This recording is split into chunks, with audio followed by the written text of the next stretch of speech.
¿Cuántas mareas había visto Mateo subir y bajar en aquel pequeño puerto de lastres?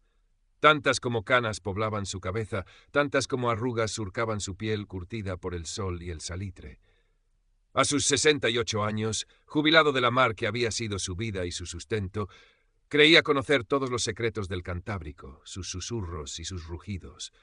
Pero el mar interior de su propia casa se había vuelto un abismo insondable, lleno de corrientes traicioneras que amenazaban con engullirlo. Su rutina, antes un ancla firme en la monotonía de los días, ahora se sentía frágil. Los paseos matutinos por el espigón, el café en la taberna de Chus con los viejos compañeros de faena, las pequeñas reparaciones en la casa con vistas a la inmensidad grisácea del océano, todo estaba impregnado de una nueva y sorda inquietud. Elena, su mujer durante 45 años, la compañera silenciosa de su travesía vital, ya no era la misma. El cambio había sido sutil al principio, como una brisa que apenas riza la superficie del agua. Un nuevo interés por su aspecto, impropio de la mujer sencilla que siempre había sido. Tintes más claros en el pelo, cremas caras que aparecían en el baño, ropa de colores vivos que compraba en sus cada vez más frecuentes escapadas a Gijón. Excusas vagas, una prima lejana a la que visitar, especialistas médicos para dolencias inventadas. Y luego, el móvil. Ese aparato infernal que antes apenas usaba, ahora era una extensión de su mano, siempre vibrando con mensajes, siempre protegido con una contraseña que él, por supuesto, no conocía. Mateo, hombre de pocas palabras y emociones guardadas bajo llave, observaba en silencio. Intentaba convencerse de que eran cosas de la edad, manías de mujer que se siente mayor y busca un aliciente.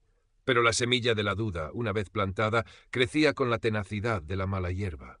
Los recuerdos de una Elena joven, sonriente, entregada a él y a sus hijos ya crecidos y lejanos, se superponían dolorosamente a la imagen de esta mujer extraña, nerviosa, que compartía su cama pero no su vida. La casa, antes un refugio de paz y costumbre, se había llenado de silencios tensos, de miradas esquivas. Una tarde de otoño, mientras el viento del nordeste aullaba contra los acantilados y las olas rompían con furia en la playa, la inquietud de Mateo se transformó en una certeza helada. Chus, el dueño de la taberna, con esa mezcla de torpeza y buena intención de los hombres de mar, le había mostrado algo en su propio móvil. «Mira, Mateo, este paisano que anda sacando fotos por el pueblo, un tal Adrián, dice que va a hacer un blog de viajes. Parece que tu Elena le ha hecho de guía por la zona, menuda promoción para lastres». En la pantalla del teléfono, bajo un título pretencioso, «Secretos del Cantábrico, el alma de un pueblo marinero», aparecían varias fotografías. Elena, sonriente, con una alegría que Mateo no le veía en años, posaba junto a un hombre más joven, de aspecto moderno y urbano, con una cámara colgada al cuello. En una de las imágenes, la más pequeña pero la más hiriente, Adrián le pasaba un brazo por los hombros a Elena, y ella apoyaba la cabeza en su pecho con una familiaridad que era una puñalada directa al corazón de Mateo. Las fotos estaban tomadas en lugares que él reconocía: el mirador de San Roque, los callejones empedrados, incluso un rincón de la playa donde solían pasear cuando eran novios. Cada imagen era una ola que lo golpeaba, dejándolo sin aliento, ahogándolo en una mezcla de incredulidad y un dolor tan agudo que le nublaba la vista. Agradeció a Chus con un murmullo ininteligible y salió de la taberna con las piernas temblorosas. El viento le azotaba la cara, pero no sentía el frío, solo el hielo que se había instalado en sus entrañas. 45 años, una vida entera. Para esto, la pregunta resonaba en su cabeza como el eco de una campana fúnebre. Esa noche Mateo no durmió. El rugido del mar contra las rocas parecía amplificar el tumulto de su alma. Elena dormía a su lado o fingía dormir, ajena a la tormenta que se había desatado en él. Al amanecer, con la primera luz grisácea filtrándose por la ventana, Mateo se levantó. En la cocina, con las manos temblorosas, preparó un café que no probó. Esperó. Cuando Elena apareció, bostezando, con el pelo revuelto y esa falsa inocencia en los ojos, Mateo no pudo más. «¿Quién es Adrián?», soltó, la voz ronca, extraña a sus propios oídos. Elena se sobresaltó. La taza de café que llevaba en la mano tembló, derramando unas gotas sobre el mantel. Intentó una negación torpe, balbuceando algo sobre un turista al que había ayudado. Pero la mirada de Mateo, fija en ella, cargada de un dolor insoportable, desmoronó su fachada. Se sentó pesadamente en una silla y tras un largo silencio las palabras empezaron a fluir, primero como un goteo, luego como un torrente imparable. Habló de soledad, de sentirse invisible, de la monotonía de una vida que se le antojaba gris y sin alicientes. Habló de Adrián, el fotógrafo llegado de la ciudad, que la hacía sentir joven, deseada, viva. Un hombre que la escuchaba, que admiraba su espíritu indomable, que le susurraba promesas de una vida diferente, lejos del olor a salitre y la rutina predecible de lastres. Mateo escuchaba, petrificado. Cada palabra era una nueva cuchillada. No era solo la traición física, era el desprecio implícito a todo lo que habían construido juntos, a la vida que él había creído, ingenuamente, que era suficiente para ambos. Los días que siguieron fueron un infierno silencioso.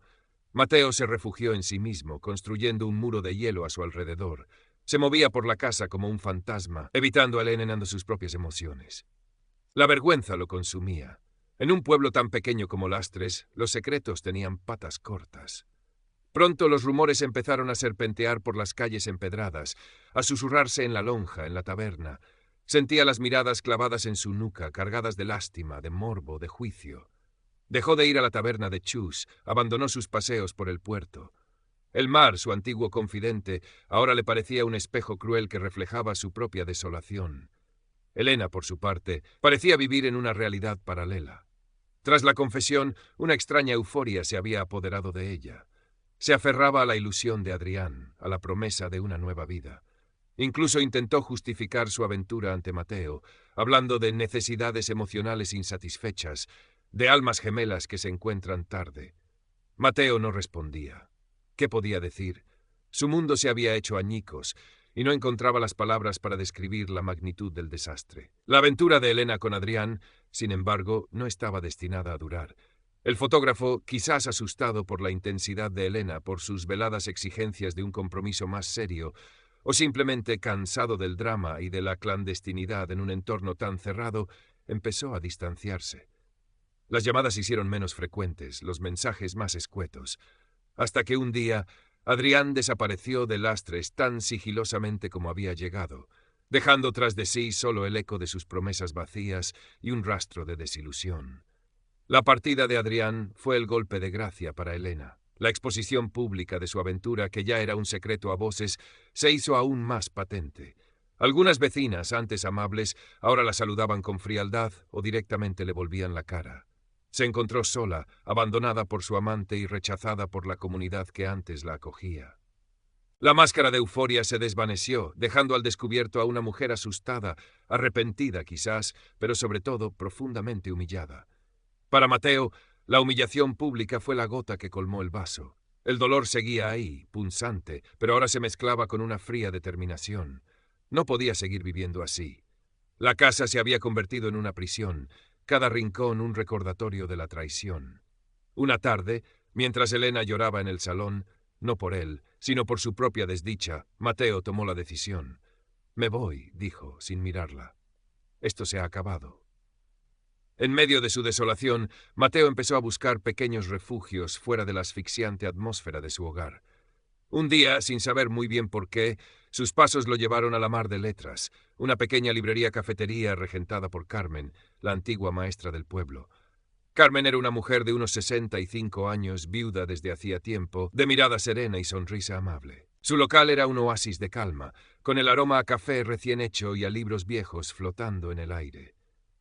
Al principio, Mateo apenas intercambiaba unas palabras con ella. Pedía un café, se sentaba en un rincón apartado con un periódico que no leía y dejaba que las horas pasaran. Carmen, mujer observadora y de una empatía natural forjada por sus propias pérdidas, percibía el aura de tristeza que envolvía a aquel hombre antes robusto y ahora encorvado por el peso de una pena invisible. Con delicadeza, sin invadir su espacio, comenzó a tender pequeños puentes. Un comentario sobre el tiempo, una pregunta sobre algún libro de temática marinera, una oferta de una galleta casera para acompañar el café.